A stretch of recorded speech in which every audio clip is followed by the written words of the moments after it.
అమరేష్ పేరు వినిపించడానికి మరి ముఖ్యమైన కారకులు మా ప్రియతమ నాయకుడు, పోరాట యోధుడు, నెల్లూరు జిల్లాలో హ్యాట్రిక్ ఎమ్మెల్యే కోటంరెడ్డి శ్రీధర్ రెడ్డి గారి పుట్టినరోజుని సందర్భంగా ఈ రోజు ఈ కపాడిపాలెంలో ఈ 100 కేజీల కేక్ ని కట్ చేయడం చాలా ఆనందంగా ఉంది.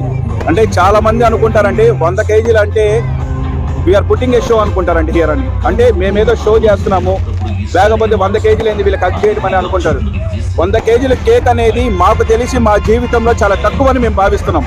ఎందుకంటే 100 కేజీల కేక్ షో చేయడానికి కదండి, we are showing our gratitude. Gratitude అంటే కృతజ్ఞతా భావం ఏదైతే ఉందో, ఇంకోటి ప్రేమ లవ్ ఏదైతే ఉందో, మా గ్రాటిట్యూడ్, మా లవ్ కోటంరెడ్డి శ్రీధర్ రెడ్డి గారి మీద ఎంతైతే ఉందో అది చూపిస్తా ఉన్నామండి ప్రతి ఒక్కరికి. దానికి సంబంధించి మేము ఏం చెప్తున్నామంటే, ఈరోజు కోటంరెడ్డి శ్రీధర్ రెడ్డి గారు ఇలాంటి పుట్టినరోజులు మరెన్నో జరుపుకోవాలనేసి, ఇంకా రాజకీయంలో ఏదైతే ఉందో ఇంకా